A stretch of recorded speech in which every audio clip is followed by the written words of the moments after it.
de los universales medievales, ¿no? ¿Perdón? Ya parece onda de los universales medievales, ¿no? Ajá, sí, sí, sí.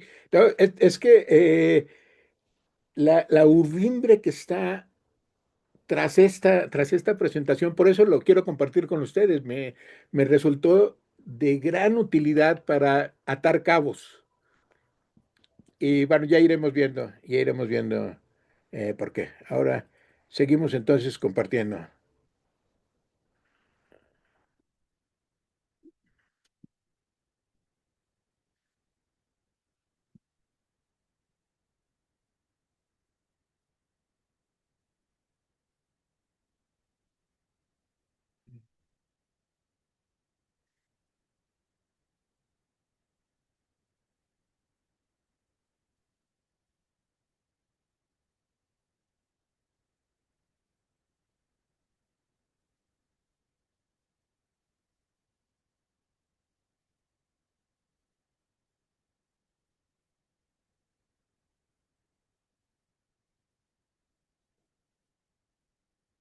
Demuestras que eres superior y por lo tanto los demás deben obedecerte. Pero dar discursos en realidad trata de lograr lo mismo, pero a través de las palabras.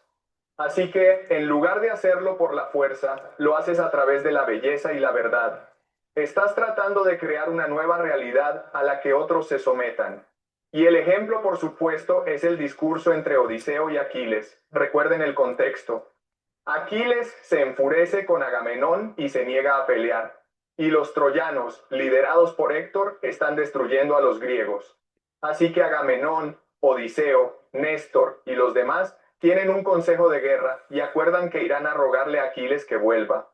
Entonces Odiseo, Néstor y otros van donde está Aquiles y le presentan un argumento, y Odiseo da un discurso muy largo. Ahora, la pregunta para nosotros es, ¿por qué los discursos en la Ilíada son tan largos? Porque Odiseo simplemente podría decir, oye, Aquiles, te daremos $1.000.000, ¿lucharás por nosotros, por favor?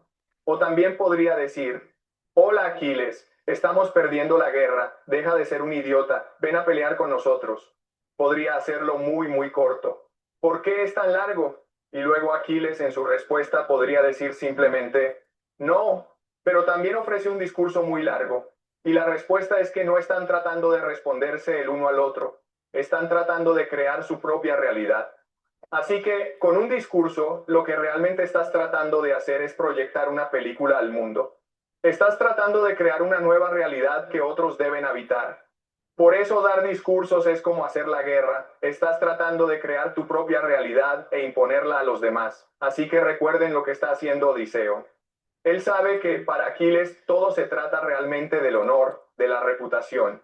Ha perdido la cara frente a los demás y por eso no retrocederá. Por eso insiste en que Agamenón se disculpe. Pero Odiseo también sabe que el propio Agamenón no se disculpará. Y esto es porque él es el gran orador, esa es su arete.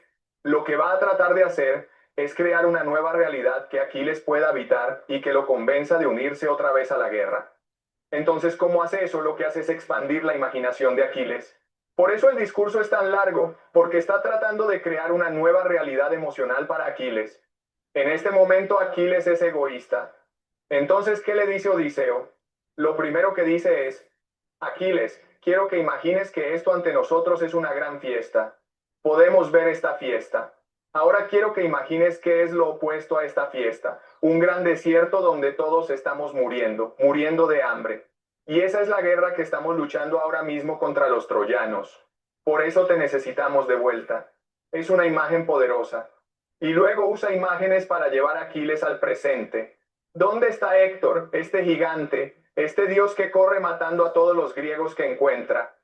Luego lleva a Aquiles al pasado y le dice, recuerda a tu padre Peleo, antes de venir a la guerra le prometiste que ganarías gloria para él. Prometiste que no lo arruinarías entre los griegos. Después lleva a Aquiles al futuro. Imaginemos lo que sucede cuando ganamos esta guerra. Cuando la ganemos, todas las riquezas de Troya, todos los tesoros, te pertenecerán, Aquiles. Agamenón te dará a su hija por esposa y serás la gloria de toda Grecia. Tendrás tesoros y más tesoros. Piensa en el presente, piensa en el pasado, piensa en el futuro. Expande tu mente, Aquiles. Eso es lo que está haciendo Odiseo. Está tratando de expandir la imaginación de Aquiles. Y una vez que entras en ese mundo que Odiseo ha creado, entonces estarás convencido de unirte a él. Así que eso es lo que hace el discurso. Proyecta una película en el mundo que todos pueden observar y luego absorber, internalizar como una nueva realidad. Y Aquiles sabe esto y se niega a ser vencido. Así que Aquiles, en su discurso, responde con su propia realidad, que es una realidad muy ensimismada. En lugar de expandirse hacia afuera, como Odiseo quiere, Aquiles continúa expandiéndose hacia adentro. Usa mucho la palabra yo, mí. Odiseo casi no usa el yo, habla siempre de nosotros. Entonces Aquiles dice, oye, entiendo que para ti eso es divino, pero cuando yo vi lo que pasó, me aparté. Mi padre, Peleo, debería ir a casa a verme, así que adiós, muchachos. Y esa hija que me ofrecen por esposa, la desprecio. No quiero nada de esta porquería, así que se contrae hacia adentro. Y por eso el discurso es tan largo. Es una guerra de realidades, una guerra de narrativas, y las narrativas se crean a través de los discursos. Pero no solo eso, también hay ciertas técnicas para los discursos, porque el objetivo del discurso no es solo pintar una realidad, sino pintar una realidad que los demás internalicen. Y por lo tanto, debes hacerla memorable. Recuerden que al comienzo de la clase les hice hacer una tarea, que era escribir un discurso. Y aunque no se les obligó a memorizarlo, son capaces de memorizar mucho. Y eso les muestra el poder del discurso. La pregunta es, ¿qué hace que el discurso sea tan poderoso? Y la respuesta es, porque es poesía. La poesía y los elementos de la poesía son, por supuesto, las imágenes. Y eso es en lo que Odiseo se especializa, en hacer dibujos con palabras para que puedas ver. También están las metáforas, las conexiones. Las metáforas son lo que llamamos conexiones. Y las conexiones son cosas que te ayudan a aclarar la realidad, que te muestran cosas que no podías ver antes. Así que, por ejemplo, si digo que el cielo es como el mar, eso realmente no te sorprende. Pero si digo que el cielo es como un caracol, eso te sorprende. Y como te sorprende, lo recuerdas. Y como lo recuerdas, reorganiza la forma en que ves la realidad. También tienes la dicción, la elección de palabras, la sintaxis. Y estas son cosas en las que tanto Odiseo como Aquiles se especializan, especialmente Odiseo. Así que están tratando de crear estas narrativas a través de sus discursos y tienen estas técnicas. Y adivinen que el sistema educativo griego era muy simple. Todo lo que tenían que hacer era memorizar la Ilíada. Porque cuando memorizas la Ilíada, aprendes a hacer un gran discurso. Entiendes que para hacer un gran discurso necesito impacto, necesito que la gente recuerde lo que digo, necesito imprimirme en los demás. Y este sistema se convierte en la base misma del discurso cívico, donde tienes que ir frente a la gente, hacer un discurso y crear una realidad para que la gente la acepte. Y eso es lo que lleva a la democracia. Ahora quiero hablar de cómo de hecho Homero crea la civilización. Immanuel Kant era un filósofo alemán y se preocupaba principalmente por cómo entendemos la realidad, por qué vemos las cosas que vemos, por qué pensamos los pensamientos que tenemos. Y escribió un muy buen libro llamado La crítica de la razón pura, en el que describe esta teoría. Entonces, lo que nos dice es esto. Tradicionalmente nos hemos entendido como observadores pasivos de la realidad. Esta cosa está ante nosotros, nosotros estamos ante ella y tratamos de entenderla. Pero lo que Kant nos enseña es que no. De hecho, somos participantes activos en la realidad y moldeamos y formamos la realidad ante nosotros. Así que Kant divide el mundo en dos. El primer mundo es el mundo de la realidad objetiva, las cosas en sí mismas, o el noúmeno. Y cuando esas cosas aparecen para nosotros, son fenómenos, son solo vibraciones. Hablamos de esto. El mundo entero son vibraciones, frecuencias, y nosotros convertimos eso en cosas que podemos entender llamadas fenómenos, cosas para nosotros o las cosas tal como nos aparecen. Y lo hacemos a través de un filtro llamado tiempo y espacio. Así que el tiempo y el espacio no existen fuera de nosotros, existen dentro de nosotros, para que podamos entender la realidad.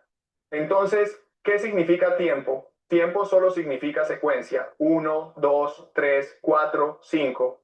Ponemos las cosas en secuencia y así creamos tiempo. El espacio es la idea de la sensación, básicamente los 5 sentidos. Ahora, el tiempo y el espacio no existen fuera de nosotros, porque todo lo que está fuera de nosotros es pura energía. pero nuestras mentes no pueden percibir la energía pura. Por lo tanto, usamos el tiempo y el espacio, la secuencia y la sensación para comprender el mundo que nos rodea, para ordenarlo. Pero lo que esto significa es que si somos capaces de controlar el tiempo y el espacio, podemos controlar la realidad misma. ¿Eso tiene sentido? ¿Y qué es esta cosa que controla el tiempo y el espacio? Esa cosa se llama lenguaje. Antes de que existiera el lenguaje, cada uno percibía su propio tiempo y su propio espacio. Ahora podemos llegar a una comprensión colectiva de la realidad. ¿Y quién crea el lenguaje? Los poetas crean el lenguaje. Y por lo tanto los poetas, a través de su poesía, crean realidad. Eso es lo que esta poesía intenta hacer. Forzar una nueva realidad para que todos vivan en ella. Una realidad en la que la gente se lleva bien. Una realidad en la que personas como Aquiles.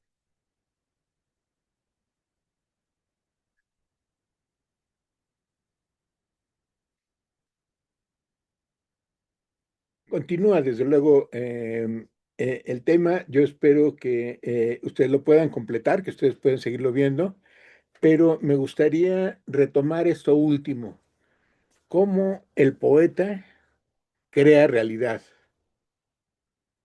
cómo podemos identificar las etapas que van del poema a la poesía y cómo la poesía se puede transformar en práctica que transforma. Esto es, el lenguaje crea realidad. Y en ese sentido me quiero referir a nuestros estudiados, Alfonso Reyes y Iván Illich. Primero, Alfonso Reyes. Ustedes ya conocen, tienen a disposición las obras completas, los 26 tomos. ¿Estamos de acuerdo? Quiero pedirles, por favor, que exploremos para la siguiente sesión, que en el tiempo que tenemos en estas 2 próximas semanas, eh, podamos identificar dentro de los 5, 6 libros, 5 libros de Reyes claramente dedicados a, uno de ellos se titula La afición de Grecia, otro de ellos se titula Libros y libreros en la antigüedad, que este libro en particular hubiera sido muy interesante que Irene Vallejo lo hubiera tenido en sus referencias para su maravilloso universo Para en su un grupo. infinito, ¿no? En el Junco, ¿no? Sí, digo, sin duda es un libro grande, extraordinario. Irene es una perspicaz y destacada escritora de nuestro tiempo, pero los invito a que imaginemos qué hubiera pasado, sobre todo para quienes ya tienen presente el universo en un junco, a que ahora a través de este libro de Reyes, libros y libreros de la antigüedad, podamos entretejer. Los invito a que lo hagan con la IA de su preferencia. Vamos a entretejer qué hubiera sucedido si Irene hubiera conocido a Alfonso. Esto es, que identifiquemos las simpatías y las diferencias. ¿Qué quedó pendiente en el trabajo de Irene o qué pudo haber aportado Alfonso al compendio, a esta visión maravillosa de la lectura que nos presenta esta autora de nuestros días? Curiosamente, no cita a Reyes, al menos, no dudo que lo conozca, que tenga referencias de él, que eventualmente haya leído algo de él, pero bueno, no llegó a esa situación. Entonces, un ejercicio práctico en nuestros ejercicios de IA aplicada es que pongamos al servicio de su imaginación creadora esta conversación que les estoy invitando a identificar una pista. Puede ser libros y libreros de la antigüedad y el libro de Irene Vallejo, o bien puede ser La afición de Grecia y el libro de su preferencia, porque la hipótesis que subyace a la presentación del día de hoy es identificar nuestras raíces grecolatinas particularmente, mejor, hebreo-grecolatinas, como un trípode en el que estamos, en el que nos asentamos para poder ver a 360 grados en nuestra historia cultural. Esto mismo quiero invitarles a hacer en el caso de Iván Illich. Ustedes ya saben dónde están las obras reunidas, los 5 y 4 libros que nos presenta el Fondo de Cultura Económica. Sí, saben, Iván Illich, .org.mx, diagonal libros, etcétera. Ya, digo, ya ubican dónde está la obra. Les invito a hacer esto mismo, igual con el de su preferencia. Puede ser Notebook, por ejemplo, Notebook LM, para alimentar alguno de los libros que están en la compilación del fondo. Esto es, elijo energía y equidad. Y quiero ver cómo energía y equidad se anticipa o cómo trata lo que estamos viendo el día de hoy. Los pongo en contexto. Energía y equidad surge cuando en 69 se crea la OPEP, cuando en 72-73 la OPEP decreta una especie de embargo a las economías occidentales, donde crea la crisis de la energía, ¿sí? Donde el galón se fue de 20 centavos, de 50 centavos de dólar a unos 50. Entonces, el ejercicio es sumir energía y equidad en su contexto, leyéndolo ustedes, dándoselo a leer a la IA, y a partir de ahí establecer un puente histórico, como 73 se refleja en 2006. Ustedes lo están viendo. En 73, cuando esto sucedió, la cosa se puso espeluznante. Y esto en buena medida detona las administraciones de Luis Echeverría, presidente entonces, de José López Portillo, y cómo se dispara precisamente el neoliberalismo como una solución geopolítica a esa crisis desatada en 73, que duró a lo largo del siglo XX. Ahora, el propio profesor que veíamos hace rato, su especialidad es la geopolítica y tiene gran cantidad de videos ahora sobre lo que está sucediendo en esta guerra por el control imperialista del petróleo, lo que queda de la era del petróleo. Venezuela es un ejemplo clarísimo de lo que está dispuesto a hacer. Irán es un ejemplo de un alto riesgo, con un alto riesgo que conlleva algo semejante a lo que pasó ahora en 1962, en el siglo XX. La crisis de los misiles en Cuba nos tuvo a quienes vivimos ese momento. Yo tenía 10 años y lo recuerdo muy bien porque estaba viendo el Canal 5, un canal infantil con el que entonces Telesistema Mexicano, posteriormente Televisa, iba educando y manipulando mentes de manera muy aguda.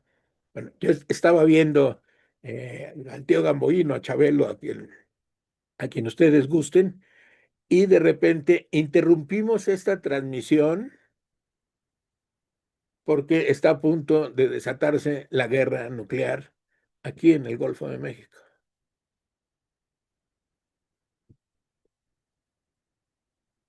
Esas 2 semanas que la administración Kennedy y el gobierno de Cuba, encabezado por Fidel, estuvieron a punto de meternos en lo que Trump y Netanyahu están a punto de meternos en este momento.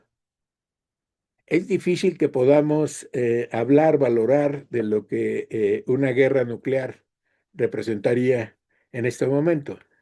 Si Israel decide, como ha venido decidiendo, actuar por su cuenta y utilizar un arma nuclear, eh, es difícil que se pare lo que se viene a continuación.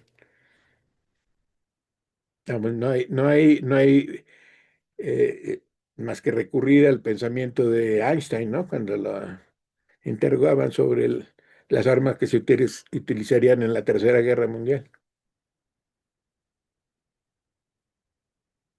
Se agarrarnos a pedradas nuevamente, ¿no?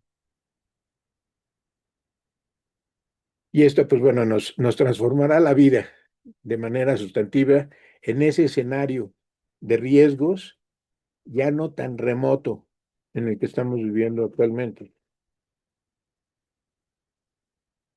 Esta situación bélica nos pone en una oportunidad también, y aquí es la otra parte que quiero invitarlos a explorar con la ayuda de IA. Ya vimos, energía y equidad y la crisis que estamos viviendo en nuestros días tienen simpatías y diferencias, tienen equivalentes, como veíamos hace rato con la manzana de la discordia. Ahora bien, otra visión desde Illich que quiero invitarles a explorar y que no está siempre clara en las lecturas de las que podemos saber, de quienes conocemos, de las experiencias. Ustedes saben que el 20 de febrero pasado, el doctor Mondragón presentó una conferencia vinculando el pensamiento de Dostoyevsky, de Fyodor Dostoyevsky, de Vladimir Soloviev y de Iván Ilich. El detonante es que la tesis de Illich trata sobre las 12 conferencias sobre el tehumanismo de Soloviev y que Soloviev es un discípulo, amigo, compa, compañero entrañable, amigo entrañable de Dostoyevsky. Entonces, este vínculo Dostoyevsky, Soloviev, Illich es muy claro en la tesis de Illich, en la tesis que Illich presentó a sus 20 años, veintitantos años, empezando su veintena, en filosofía en la Universidad Gregoriana. Ahora, yo tuve una epifanía recientemente, tuve un chispazo eh, que me tiene ahora ocupado de tiempo completo y quiero invitarles a ocuparse en alguna medida del pensamiento de Iván Illich pacifista. Y lo que encontré y comparto con ustedes con todo mi cariño y con todas las ganas de que construyamos juntos intelectualmente en ese sentido, es la liga ahora de Tolstoy, Gandhi e Illich. Tolstoy, ustedes lo conocen en mayor o menor medida, es como Dostoyevsky, es uno de los dos dentro de los 4 o 5 grandes escritores rusos de los siglos XIX y XX, que sin duda influyen en todos nosotros, pero cómo Tolstoy influye en Gandhi, hay una correspondencia abundante, no muy abundante, pero sí muy profunda. En 2 o 3 años que se escribieron, primero le escribió Gandhi a Tolstoy. Después Tolstoy le contestó y después durante 2, 3 años se escribieron justamente sobre el tema y bueno, parece quedar claro que Gandhi está en buena medida inspirado en Tolstoy para sus acciones no violentas, para su estrategia pacífica. Hay una lectura de Illich que está publicada en nuestro sitio web. Es un articulito pequeño, pero que los invito a ligarlo para ver cómo Gandhi influye en la convivialidad, en la idea de la convivialidad. Y cómo Tolstoy influyó en Gandhi, cómo Gandhi influyó en Illich. Ya lo estoy trabajando. Aquellos de ustedes que estén interesados, comparto lo que voy identificando, pero los invito a hacerlo por su cuenta.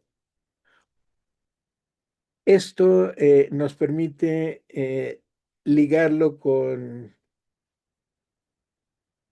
esta, esta correlación indispensable que en mi discutible punto de vista es necesaria para nuestro trabajo en el Colegio de Morelos, no como departamento de historia o de antropología o de filosofía o de letras, sino como un enfoque que nos permita entender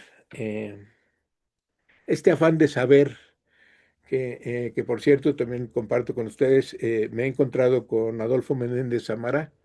Adolfo Menéndez Zamará, un filósofo que fue discípulo, digamos, de Antonio Caso, que fue alguien, bueno, significativo para los morelenses y para la historia de Morelos. Fue el rector que fundó la Universidad Autónoma del Estado de Morelos y fue el único filósofo que ha tenido la UAM como rector.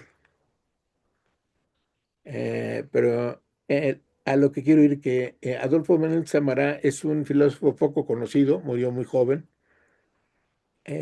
y no hubo segundas ediciones, no hubo discípulos directos aparentemente, pero ahora curiosamente hay como discípulos nietos que están rescatando ciertos autores, particularmente los autores ligados con el grupo Hiperión,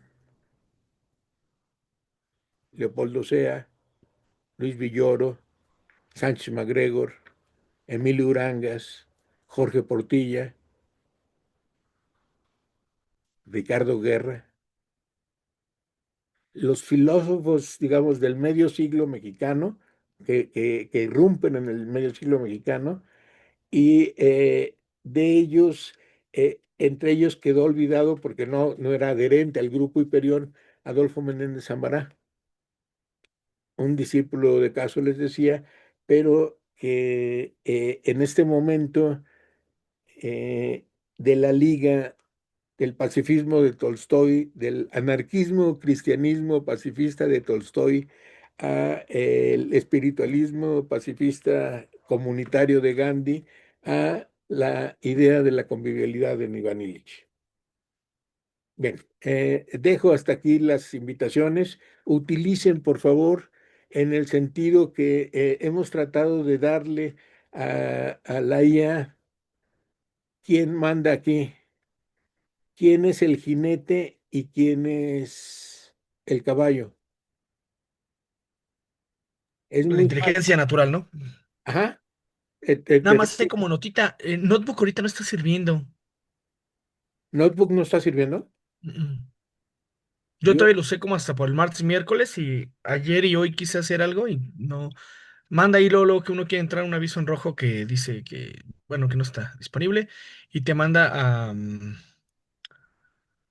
a Twitter, bueno, a ex Twitter y a otra página, como si quieres ver la información, pero si llegas no dice nada. no se puede usar. Mm, Bueno, pero hay otras alternativas, ¿no? No sé, GPT o Gemini o Gork o... Bueno, en fin, es simplemente igual lo interesante, Fabricio, y ahora que lo hice, es que sea la inteligencia natural la preponderante en su trabajo. No quiero decir negarla ni desdeñarla. La inteligencia artificial es una herramienta maravillosa al servicio de la construcción de comunidad, al servicio de el afán de saber, que es a donde quería llegar, y es el lema de Menéndez Zamará, de Adolfo Menéndez Zamará, el lema recibido de Caso y de Caso recibido de Bergson, Heidegger en alguna medida, en fin, es poder ir identificando esos hilos finos que se van dando en el pensamiento en las diferentes geografías y en las diferentes lenguas, y en particular en nuestra propia lengua.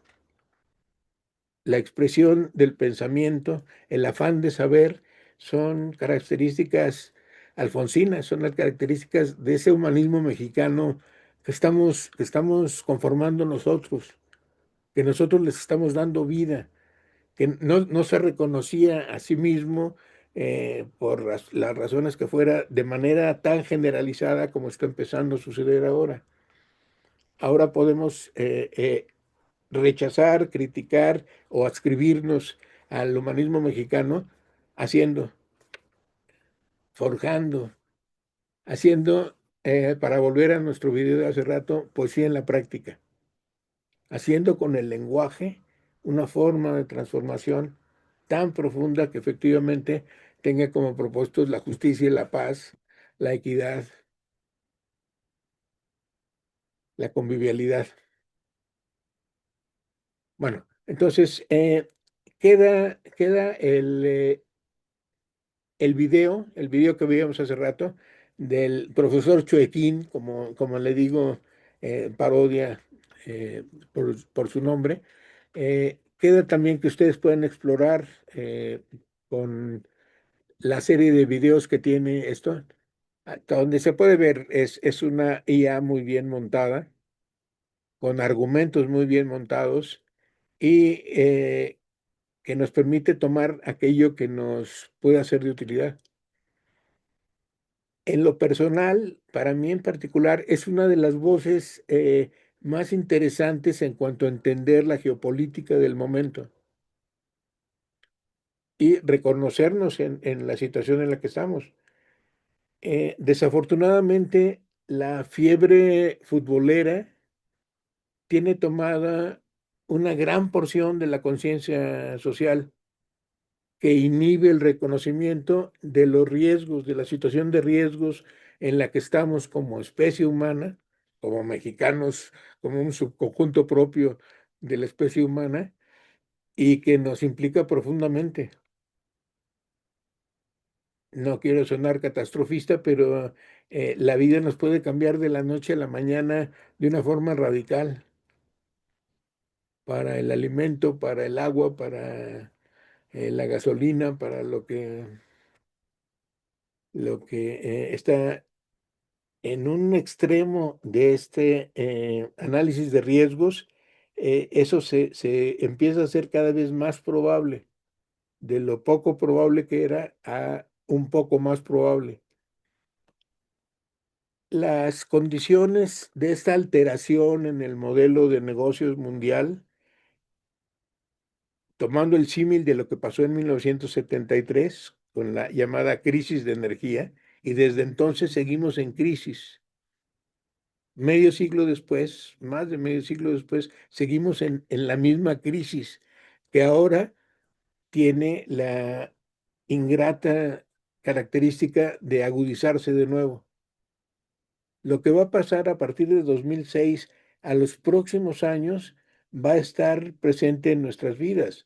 Se va a desatar un fenómeno inflacionario como los que, bueno, ya nos tocó vivir, ¿no? Con Echeverría, López Portillo, de la Madrid, con devaluaciones del 500, del 700, del 900%, con una situación en la que cambia radicalmente la vida. Tenerlo presente, eso es parte de nuestra inteligencia, nuestra capacidad de responder ante las contingencias del medio ambiente.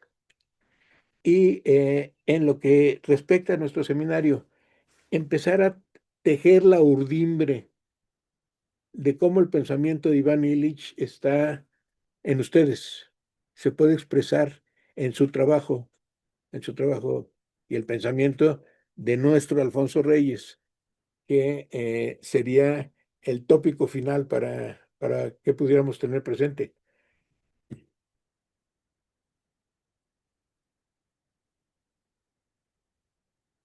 tenemos dos referencias muy importantes en el siglo XX, en nuestra lengua, en nuestra tradición inmediata. En la primera mitad del siglo XX, Alfonso Reyes. En la segunda mitad del siglo XX, Octavio Paz.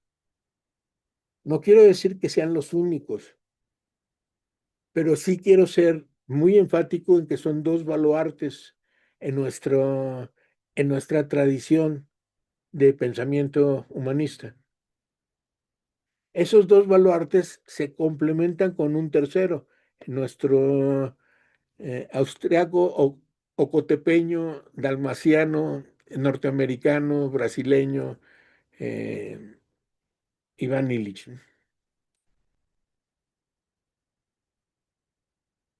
Este trío, aunque Octavio Paz no ha estado explícitamente entre nosotros, pero está claramente ligado a otros autores que van conformando esta estructura del pensamiento humanista mexicano en el siglo XX.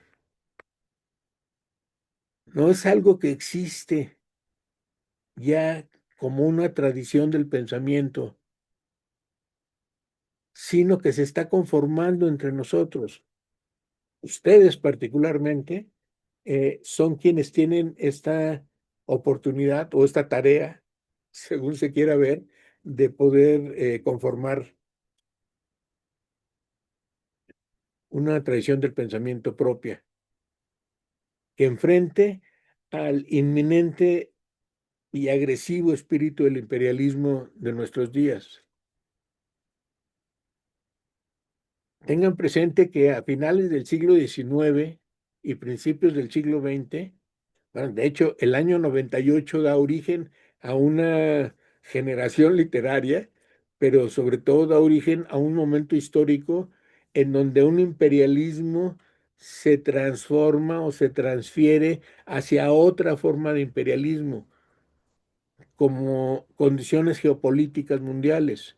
1898 el Imperio Español pierde sus últimas posesiones como imperio, Puerto Rico, Filipinas y Cuba. Cuba era la joya de la corona para España. No es gratuito que hasta 98 se inicie su proceso de independencia. ¿Y con quién va ligado Cuba? Con José Martí, con Rubén Darío, con José María Eugenia Hostos, con José Enrique Rodó,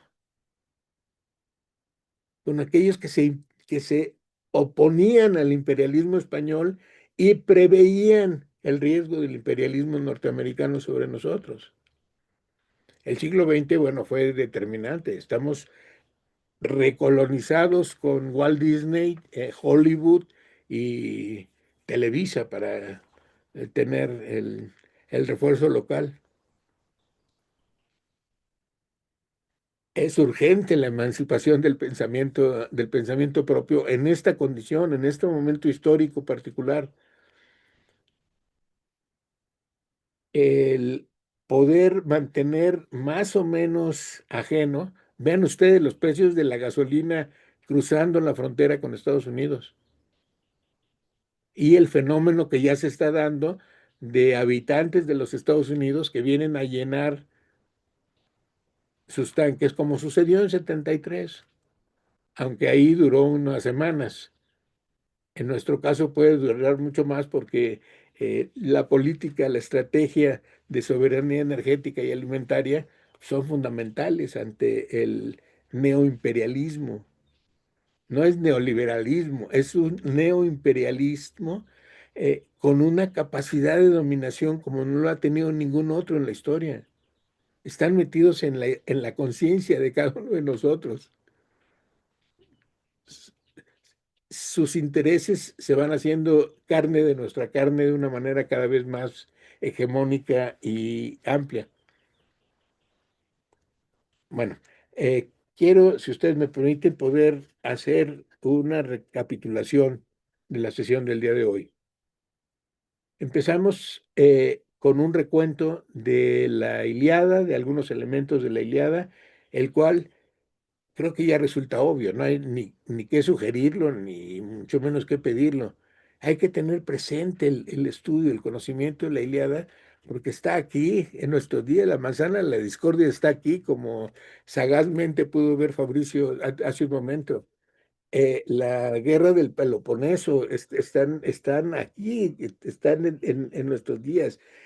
Las guerras púnicas son elementos de una historia que se repite y que la necedad humana no nos permite ir mucho más allá.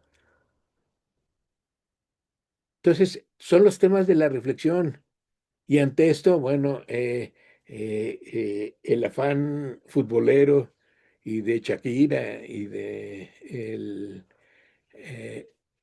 del cebo en cuestión en la sociedad del espectáculo, en la cultura del espectáculo.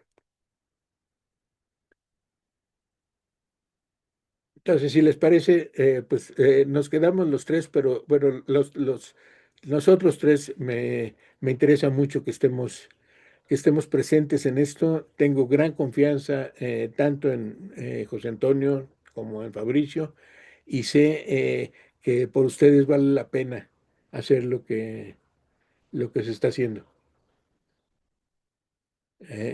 Como siempre, gracias Señor por permitirme enseñar lo que no sé a aquellos que lo sabrán mejor que yo.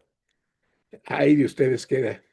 Y bueno, los que no queden el ratito me ayudan cerrando esta sesión de la Ilíada a, a Alfonso Reyes, de Alfonso Reyes a un humanismo mexicano, del humanismo mexicano a Iván Illich como parte, como uno de los tres pies de este trípode que mencionábamos antes. Sí, sumando ya lo de, ¿sí se escucha bien o no? Sí, sí, sí, Sí, sí. es que bueno, la, me gustaría así como sumando a esta especie como de resumen o de balance, hacer una glosa. En parte lo que veíamos del video, está esta idea de cómo el lenguaje crea, ¿no? Eh, y regresándome a la Ilíada, ojalá que la percepción que dé sea pertinente. Hay una diferencia entre decir poeta y decir rapsoda. El término poeta es posterior, si se quiere ver. Sí, sí, claro. Tengo entendido que un rapsoda era una especie de medium a partir del cual el escritor, que le llamaremos ahora poeta o rapsoda, era un medio, repito, a través del cual transmigraban las ideas. Es decir, el inicio de la Ilíada canta, oh diosa. La diosa es la musa. Ujú, La cólera de Aquiles el Pélida tiene que ver en cómo se creía que los poetas eran el medio por el cual los dioses hablaban. Si uno se echa unos pasitos para atrás, esto reconfigura, revaloriza y reconstruye el mensaje, porque no es un mensaje humano desde ese punto de vista. Es un mensaje dado por un humano y bueno, ya de ahí fuera, ¿no? Y en la parte que veíamos del video, pues se alcanza a entender cómo el lenguaje crea, bueno, aquí habría una diferencia, ¿no? Porque el lenguaje finalmente crea realidades. Hace ratito ponía como de línea, ¿no? Cuando los eh, filósofos medievales, los escolásticos, hablaban de los universales, ¿no? Que qué es lo que hace que las cosas existan, ¿no? Si la palabra es capaz de crear o no. Y en este como intentando como interrelacionar todo, pensaba cómo esta manzana de la discordia de la que hablábamos al casi el inicio de la clase o en la primera mitad, como una realidad que existe, que intenta ser ocultada, es el hilo de acción que va a permitir que se generen otros. Ajá. Entonces ahí es esa parte, ¿no? Y en esa suerte de diálogos de cómo íbamos avanzando con la Ilíada, después veíamos pues este vínculo con las ideas de Alfonso Reyes en su diálogo con los griegos y después usted nos proponía estas triadas o discursos binarios.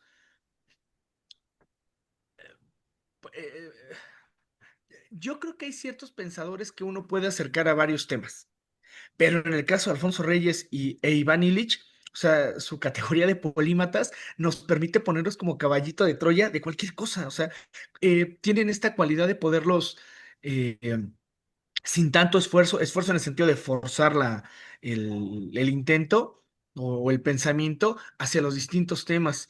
Ahorita que usted nos mencionaba lo de cómo pensar el concepto de convivencialidad desde los fenómenos actuales que hay en Medio Oriente o bueno, en Israel, Irak, con Estados Unidos, pues sí, o sea, la obra de Illich cuadra en todo, ¿no?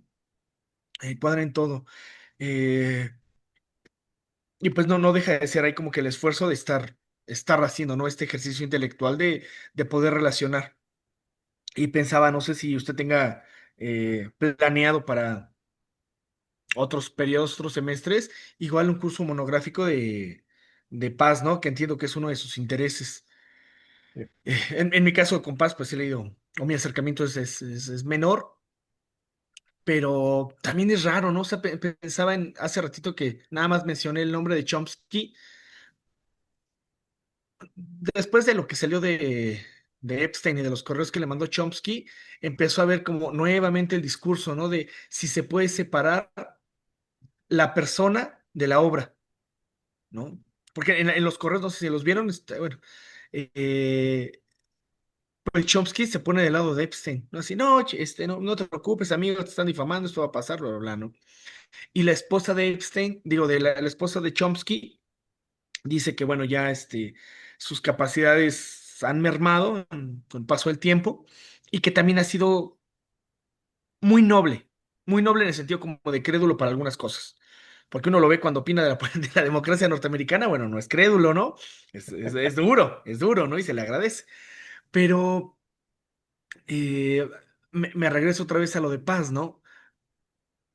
Uno revisa cómo era su vida, pienso en la relación con Elena y era para quererlo hay que leerlo y no saber de su vida, ¿no? Así. Igual con Guerra, ¿no? Con Ricardo Guerra, uno ve su relación con Rosario y pues uno se queda más con sus ideas que con su vida, ¿no? Pareciera, no sé, eh, sé realmente muy poco. Entiendo que la perfección no queda, ¿no? Bueno, sería un noumeno, no fenómeno, pensando en lo último que vimos del video, ¿no? Eh, ¿Quién sabe qué cosas habrán hecho Reyes, ¿no? ¿Qué habrán hecho Illich? Se sabe de Reyes que tenía un gran corazón, pero un amante de la belleza, ¿no? Nos decía usted. Pero no sé, ¿no? Estos diálogos, ya nada más como para cerrar, que creo que se escondíamos en la parte de la sesión, ¿cómo podemos, pues con estos ejercicios intelectuales o intelectual no por la capacidad, sino ejercicios de pensamiento, poder generar lazos donde los hay y donde nuestra labor sería hacer visible el lazo que ya existe, ¿no? Bueno, nada más eso a manera de, de comentario, ¿no? Sí, muy bien. Por eso se agradece mucho y tengo bien presentes los señalamientos que hace José Antonio. ¿Quiere comentar? Sería muy breve. A mí me llama mucho la atención esta cuestión cómo el lenguaje dice crea realidad. Y efectivamente este paso del rapsoda al poeta también es muy interesante.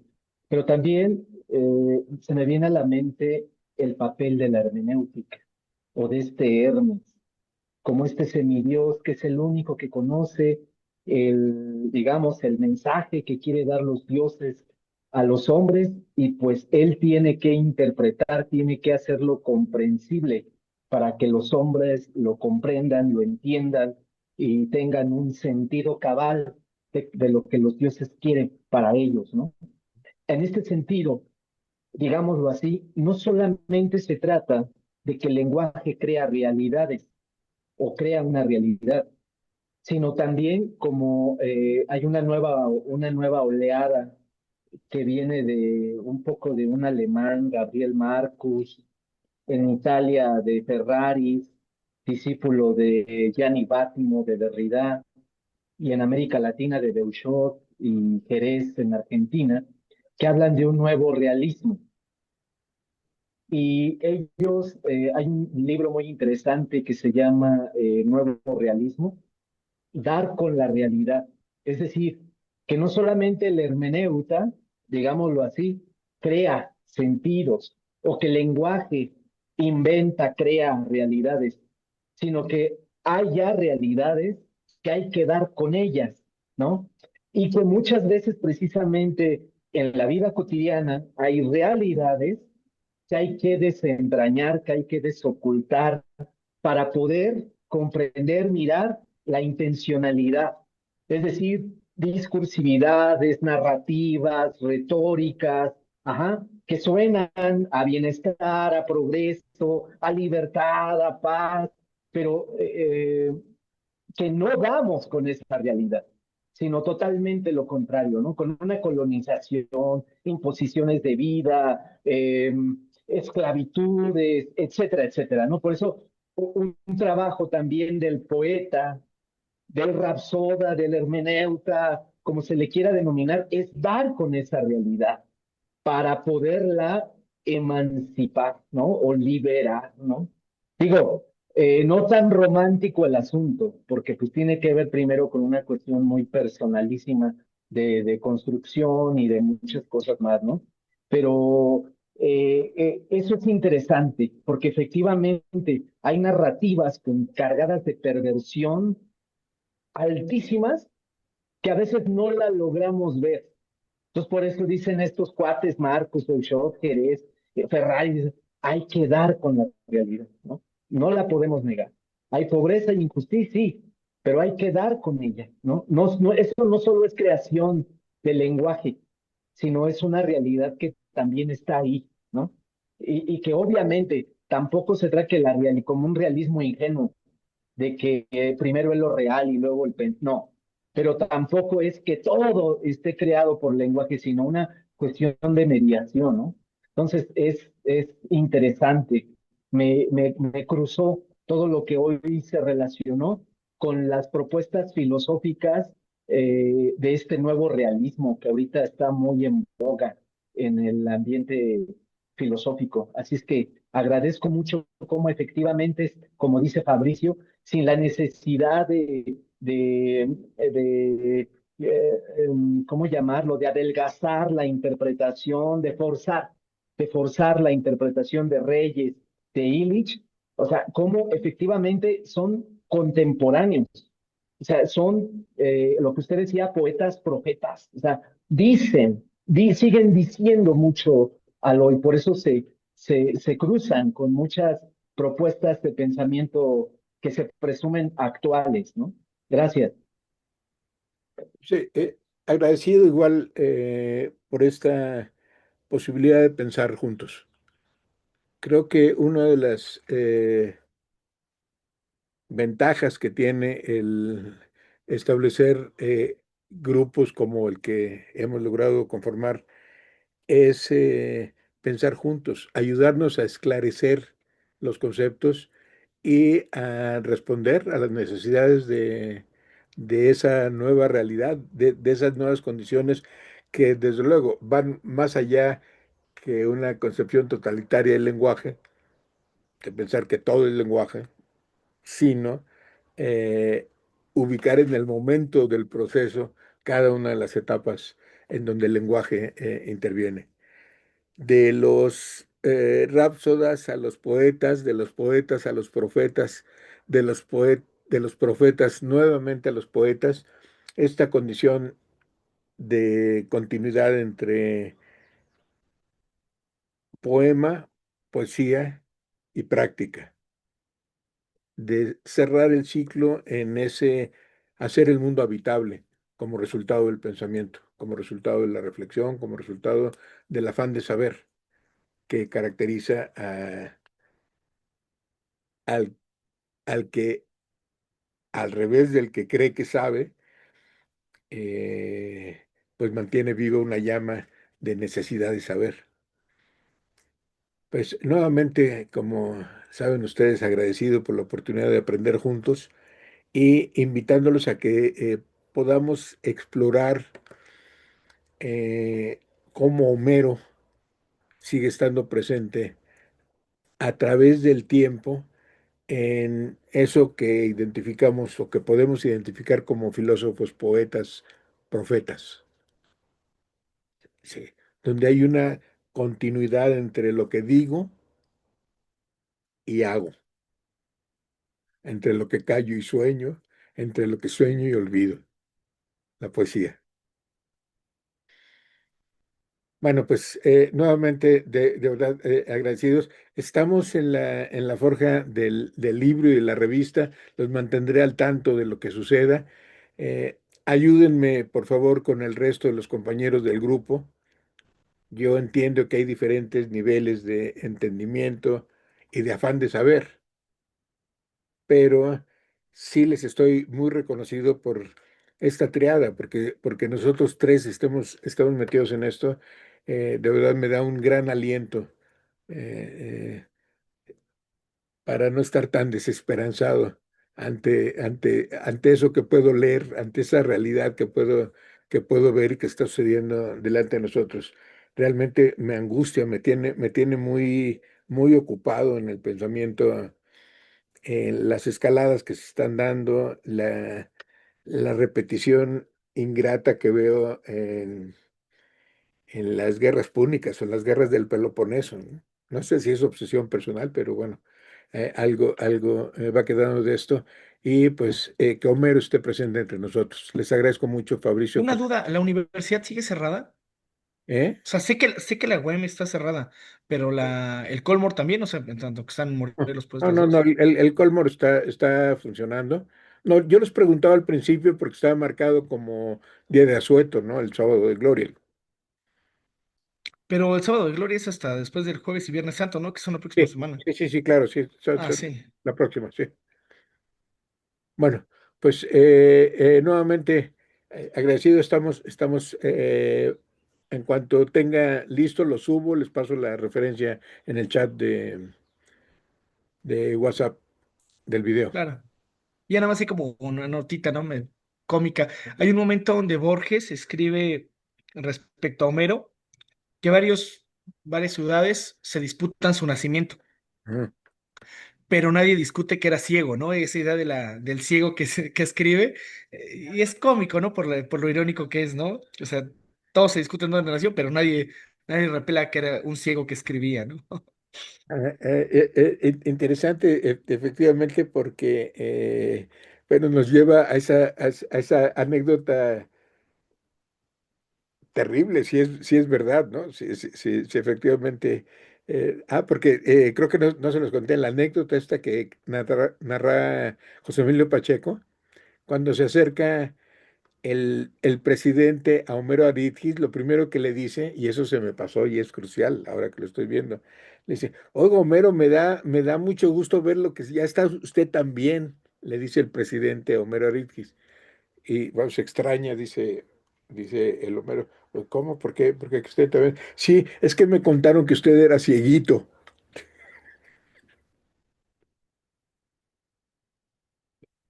Ya, o sea, si es anécdota, si es verdad, si es un chisme. Bueno, pero viniendo de la fuente de José Emilio Pacheco, de verdad que me preocupa. Sé que me contaron que usted era cieguito y el grado de. Bueno, o sea, cómo se da, no? Homero Simpson puede ser presidente de México si poco se acercara a a los sueños del actual presidente de los Estados Unidos, ¿no? Pero en fin, meras especulaciones, les agradezco mucho. Me levanta el ánimo encontrarnos y que podamos pensar juntos. Y te espero de verdad, ruego a los dioses, cualesquiera que sea su función en esto, que apacigüen, que apacigüen a la guerra. Me duele profundamente que seamos tan sofisticados para gastarnos miles de millones de dólares en matarnos los unos a los otros, ¿no? O sea, no me da el entendimiento. Que en lo que duró esta sesión entre nosotros, pues ya hay varios muertos más y varios miles de millones de dólares gastados para para este, para este terrible fin. Que la paz sea entre nosotros, compañeros queridos. Hasta la próxima. Bonitas vacaciones. Hasta luego. Salud. Hasta luego. Hasta luego. Hasta luego, José.